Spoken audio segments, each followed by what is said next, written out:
Hey everyone, welcome back to another episode of the Scrubbed In Show. I hope you've all been keeping well. This week we have with us Dr. Umang Patel, who is the Chief Clinical Information Officer at Microsoft.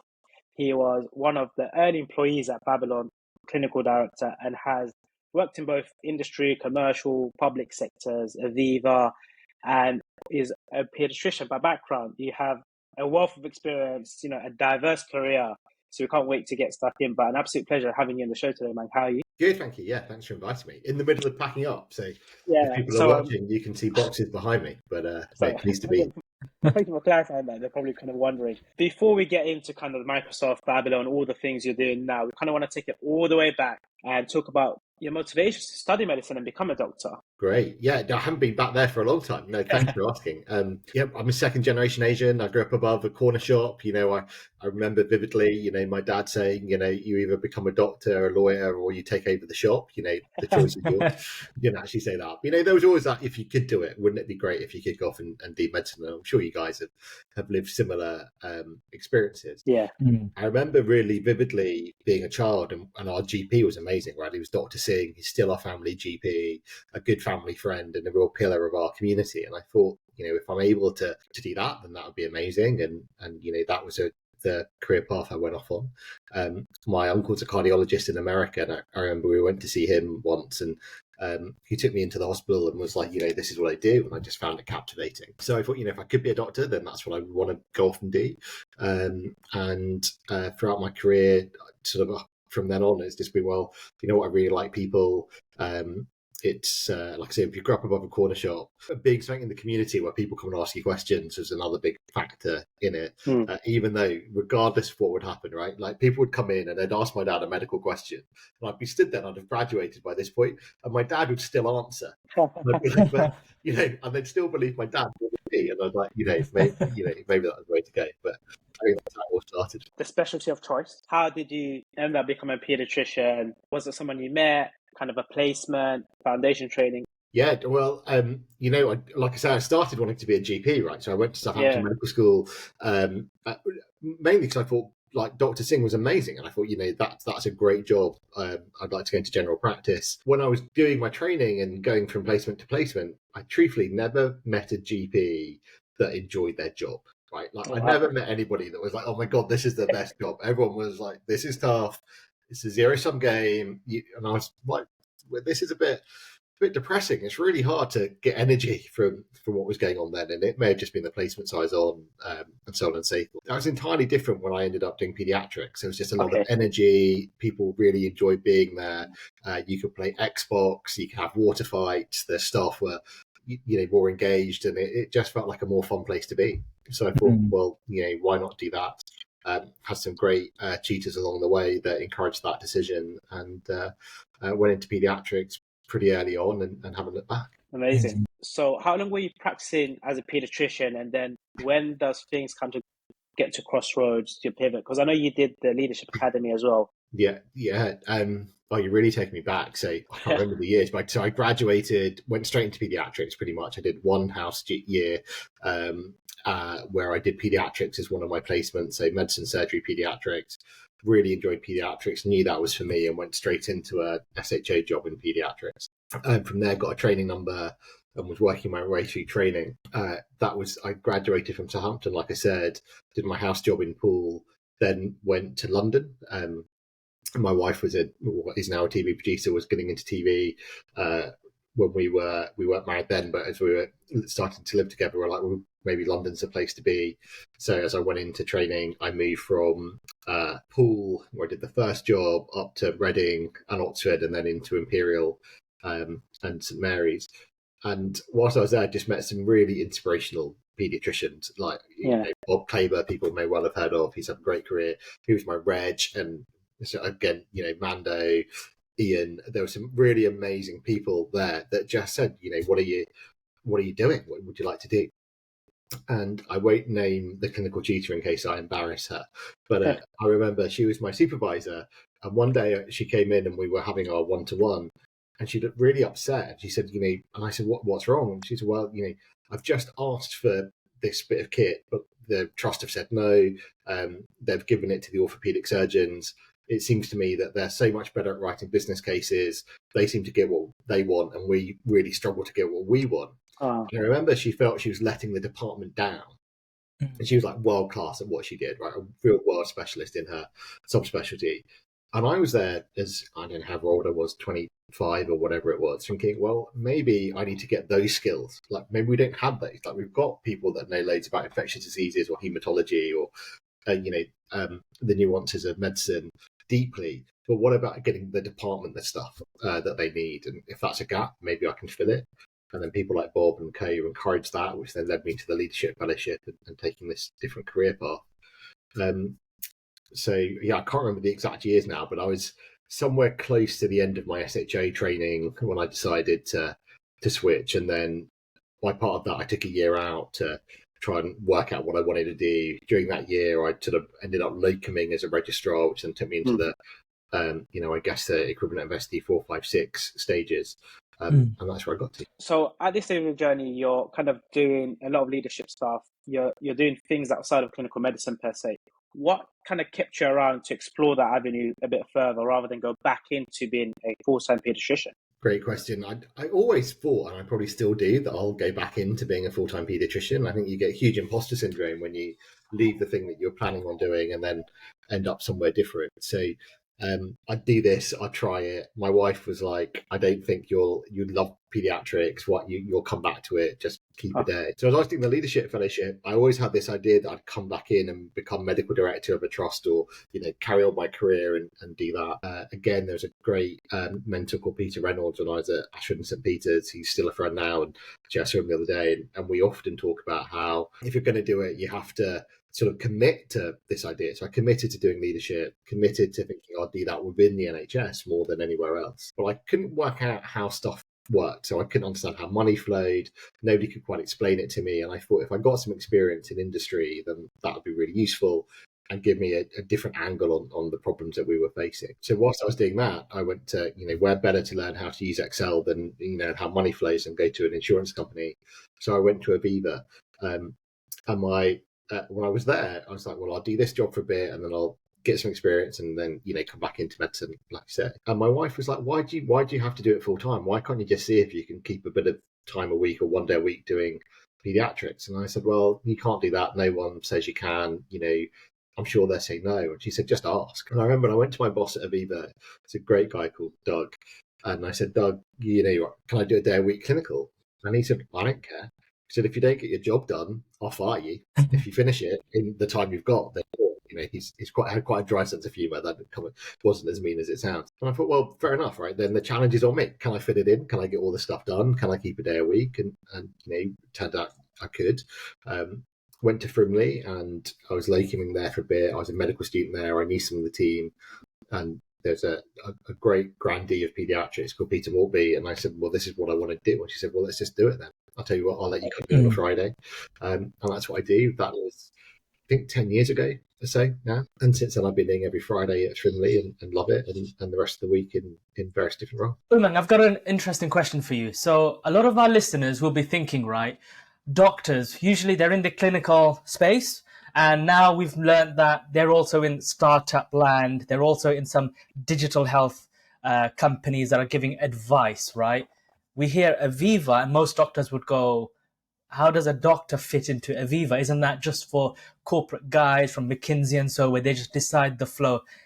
How did you identify the role? And what did you actually practically do? Because a lot of people will say, well, Umang, what did you actually do day to day at Aviva?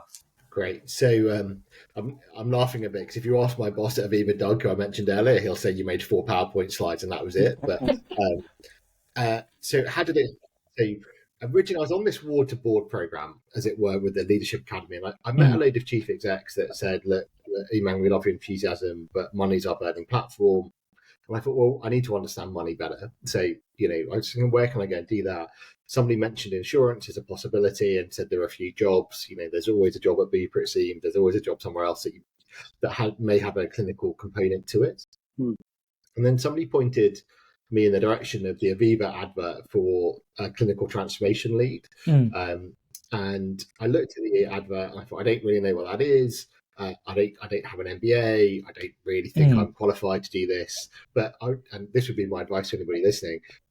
I was very much in the phase of, well, I'm not going to let that stop me from just asking if I can have a chat. So I emailed Doug or the job advert, and I said, I wonder if I can I'm not qualified for this.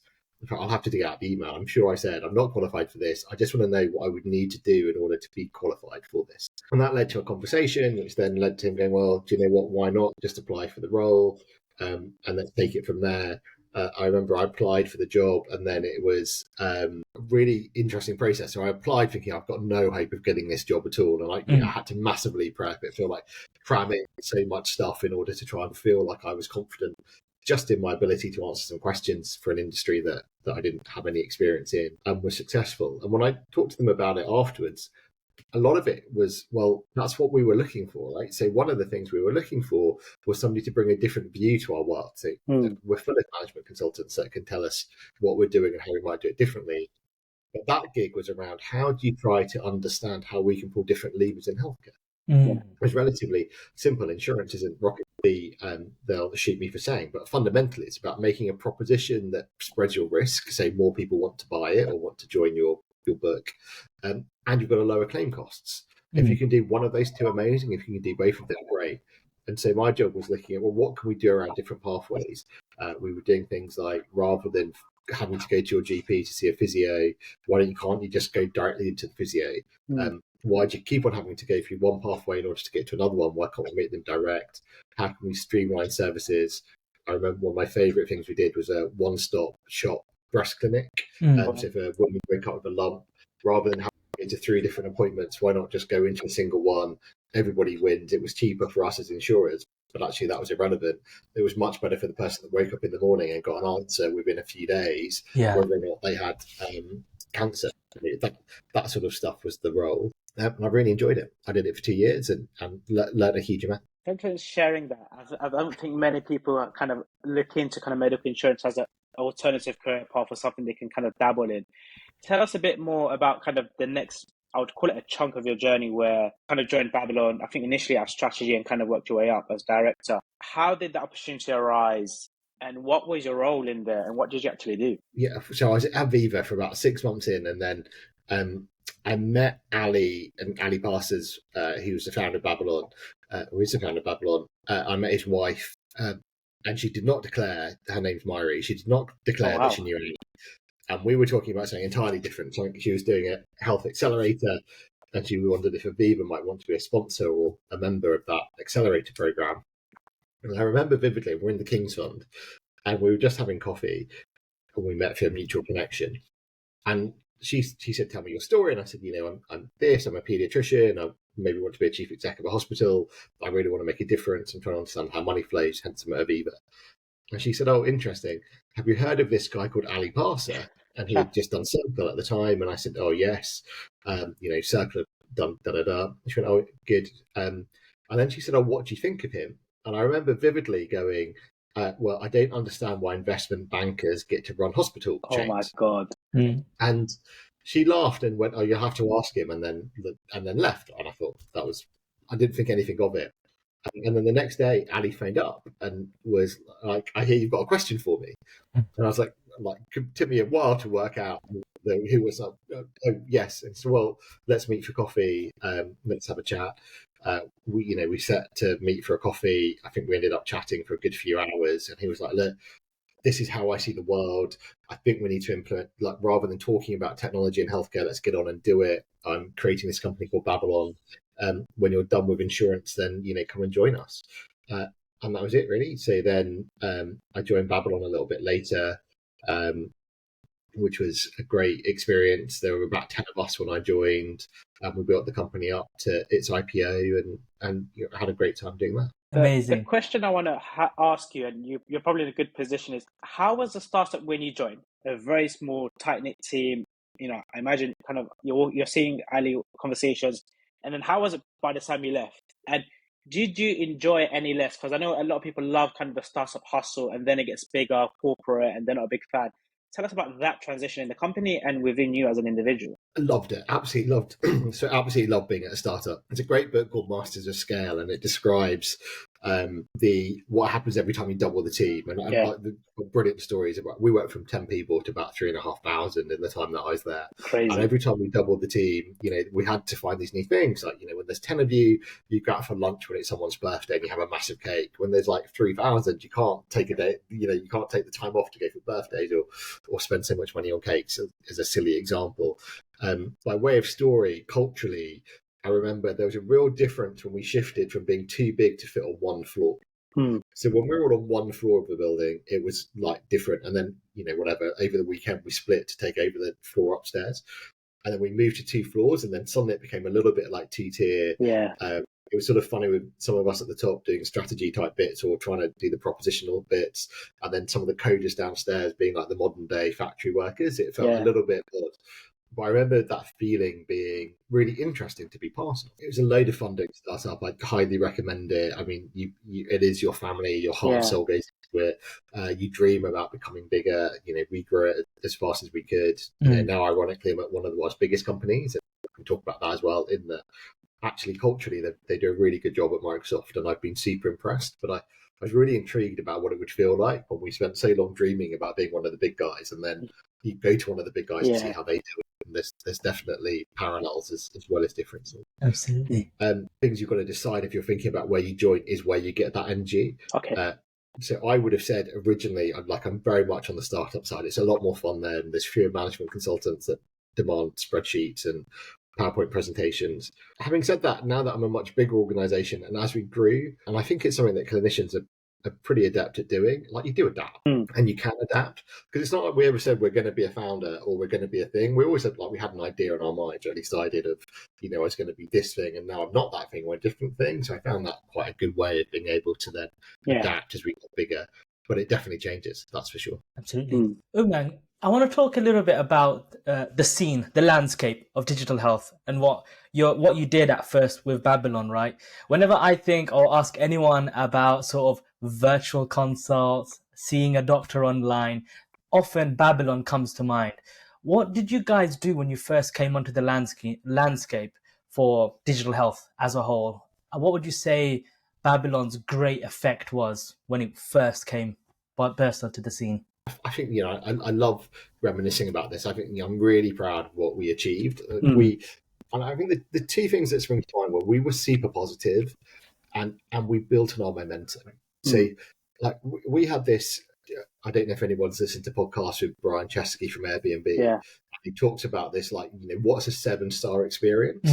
So there was 10 of us sat around the table going, well, actually, what's a 7-star experience for healthcare? Because, we're nowhere near it today, but let's not just aim for a bit better.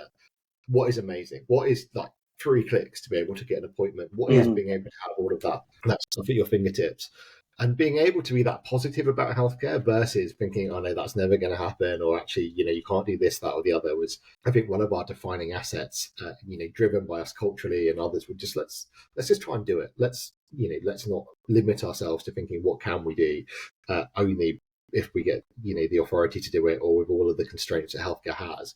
Let's dream about what amazing would be, and then see how far we can get along that. And then the second was we were really lucky and also really good at building on the momentum that we got. So every time we got a little bit, we just did a little bit more. Like it was brilliant to be part of, because you just keep on going, I've got this one, well, I'm going to get the next one.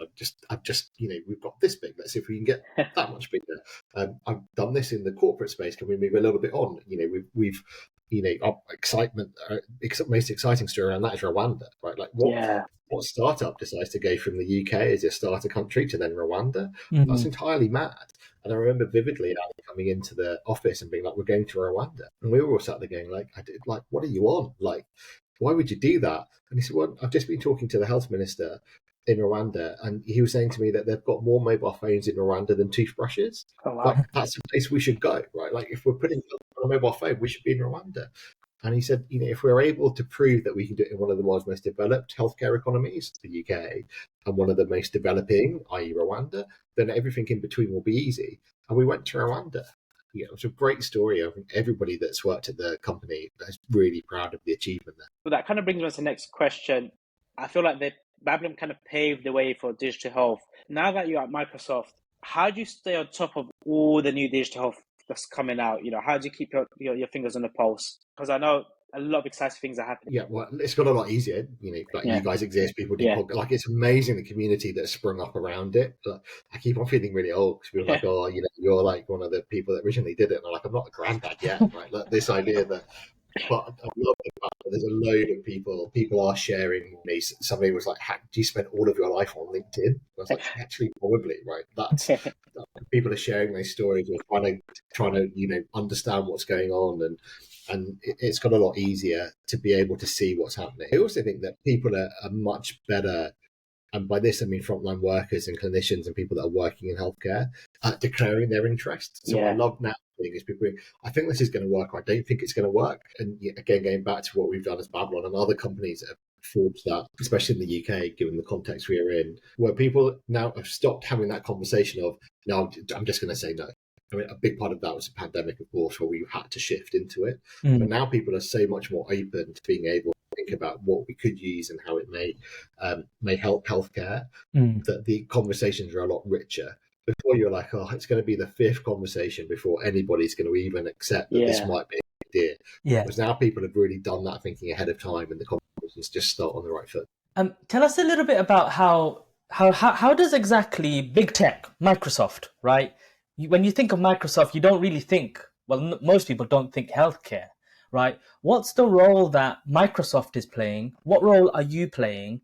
And how does it all fit together as a puzzle with healthcare as well? What's the big picture that we all need to see now? So when I'd never planned on joining Microsoft. So we IPA'd as Babylon, and I thought, this is amazing. I wonder what next. And Babylon was moving into the US and all the bits. Yeah. And then a friend works at Microsoft, Junaid Bajwa, who I don't know if you've had on, but you must get him on, right? Because he's a guru in this space. And he was saying to me, like, have you ever thought about big tech? And I was like, well, no. Like, what would you do in big tech? Let alone like maybe you got Google for Google Health, maybe you thought Amazon might be doing something in it, but Microsoft, you're like, really, in spite of Teams and others, like, do they really want to do something here? And he said, I think you'll be really surprised. He said, I think you'll really like the culture that's set up around this, and there's a team being built that's looking at how healthcare can develop further as an industry platform, and how Microsoft wants to get away from being that we just sell you licenses to Office and whatever else into the stuff that you're hopefully seeing now with AI and trying to be transformative and helping people achieve more. And then he said, I think it was him, I was him or somebody else said, do you think the NHS could run without Microsoft? And I remember going around and I was in the hospital, I was going, actually, just no, right? Like, it's like we just couldn't. And then I was like, well, do you want to be somebody that shies away from being part of what that might look like for the future, or do you want to get involved? And again, going back to that MO, I had a chat with the boss, and I just said, I don't know how I could help you or whatever else. But from that chat, I ended up again interviewing and getting the role. As I reflect on this, I guess it is just, I think, don't be afraid to have conversations with people. And put yourself out there. Like, I don't know what I'm going to. Tell me what you need, and I won't waste your time on it, because I'll hopefully be able to offer something. I think sometimes we sit too often in our own thoughts thinking, well, I'm definitely not going to be able to do that. I have no qualifications, and we miss opportunities. Yeah, absolutely. One thing I learned, those chats are dangerous, man. You end up with a job soon after, right? It's like, hey guys, I'm not here for the job. I just want a quick chat. Next minute, you're in the office, right? So, but it shows that openness to kind of learn, to adapt, to kind of get to the next stage. Tell us what you do now at Microsoft, and how it's like you've been a clinician, you've worked at a rocket ship of a startup, and now you're at this big tech corporate company. How has life changed, and do you still feel fulfilled and content with the way your career has taken you? Yeah, absolutely. I mean, super lucky to be where I am. Truthfully, I wasn't expecting to enjoy Microsoft as much as I have done. I thought it was going to be a really hard switch from startup world to being able to talk to the CEO to get stuff done to one of the world's biggest companies, if not the world's biggest company. So I was really interested to see what that was going to be like. And I thought, as much as I love the team that I was working with, we met before, I thought eventually this is going to grind me down. It's going to be bureaucratic and all the things. A lot more like working for an insurance company than a health tech. I'm really pleased to say it's not that at all. It's culturally, it's amazing. I don't quite know how they do it, but it does feel like you could email Satcher and he'd respond. Oh, wow. Sure, like I've not tried it, but like I don't know That's how they saying do. something, right? But it really does feel like you're able to get that. They've really thought through how do we take people on it, and there's a genuine commitment to healthcare. It's a prioritised industry. Everybody enjoys talking about it, especially the NHS. There's been a long history of Microsoft working with the NHS and do that. So day to day, my job is trying to just translate really between what. So sometimes people in Microsoft, I now realise 18 months in, okay, but we've got solutions to all of these problems, and they're earnestly trying to fix these problems in the background, right? So they're going, well, we've done these patches, we've done this, we've created these bits, or our partners especially, we've given them the Lego bricks to build the solutions that are needed for the challenges that we may face on the front line, and they're not used, and it's frustrating for everyone. Yeah. So a big part of it is going, well, let's translate the problems in a way that mean that people can build the solutions better. And equally, let's just try and make sure the solutions that are already there or that are upcoming, we're able to explain them in a way that will help them get used. Day to day, it's mainly around translating. So talking to people about, well, if this is that, then what about this? And how do we work together to get there? A big part of the job is partners as well. We've got a huge number of partners, be it startups to big organizations, that use the assets that we've got in order to solve some of those problems. And I get a lot of energy from hearing those organizations solving problems and being like, oh, I wish I could do this. And you're like, oh, actually, it turns out I think you can, because let me explain the doctor's workflow. I think we can put this into the EPR and that'll get over that hurdle. Or equally going to people like, why don't you just build the pipe work to put it into that process? Because that will cut out, steps 4, 5, 6, and we'll get there sooner. Amazing. It's like a great intersection between the technology and some of the problems we are facing in healthcare. And you're right, sometimes we're oblivious to these solutions existing, let alone knowing it's Microsoft, right? Despite every computer being on Outlook and it's a Windows computer, right? I think you've definitely had an interesting journey. You've dabbled in, what many people aspire, startups, big tech, clinician. What advice would you have to kind of increase kind of the surface area for such opportunities? How do you go and get those roles? And kind of where do you see healthcare moving, with kind of the advent of AI and kind of big tech getting involved more actively than before? Yeah, I don't think there's anything more important than our health. So, and every big tech understands that, every organization understands that. With sustainability and health, I think those are the two big things that we always come back to. So I think there's a really strong relationship that is cemented between healthcare and technology. I don't feel like it's something that's on the sides that is a nice to have. It's an absolute. And I don't know if you guys are at Confed, but Amanda Pritchard did a great speech where she talked about how the NHS was the first place that did a CT scan, how we had the first artificially inseminated baby, how we've really led the way in many things as a national health service that you couldn't do in a more fragmented or different setup. So healthcare and technology are joined, and I think UK healthcare and technology are joined as well, more than we sometimes let ourselves do. That's part one. So I think anybody thinking, well, how do I get involved in it? You're going into a relatively mature place. So you're not going into a down a load of blind alleys. The ecosystem, the platform, the whatever is there. But I do think we need to help understand it a bit better in order to be able to plot through it effectively. That end, I think when people are thinking, what should I do? And this was the experience I had. I think I talked about it. I just be really positive and go and talk to as many people as you can. And often people say, well, how long did it take you to work out what you wanted to do? And of course, the answer is, I don't really know what I want to do. I don't know what the end outcome is. I think having a deliberate end outcome is really hard if you're creating a portfolio career. But do have something in mind. Yeah. So I used to say, I want to be a chief exec of a hospital. So that when I was talking to people, they'd get like, oh, I get it now. Like, you're a clinician that wants to do that. Can I help you? I can put you into this bucket. Why do you think that? Or you can explore around it. It's a bit like if you've got a patient and they come in and go, I think I've got this.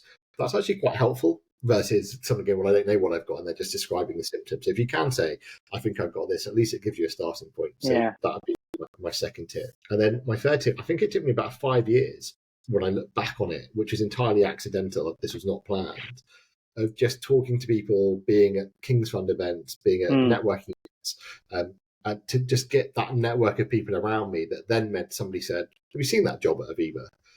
Have you thought about doing this type of thing slightly differently? When I went to the interview, I remember at Aviva and then at Microsoft, like using examples that had come from those 5 years that had just been out of genuine curiosity of why is that system doing it a bit better, or what's happening here? So being curious, being positive, and getting over imposter syndrome, and then having a narrative that makes it easy for people to work out how to help you, I think is the way to go. Absolutely. A little bit about, so you're very skilled, you've got a growth mindset, and you're always learning by the looks of it, okay? So when we look at the current workforce environment right now, right, looking at the morale, looking at what's happening, it's the big elephant in the room, right? And it's important to address it, right? A doctor is going to be listening to this, right?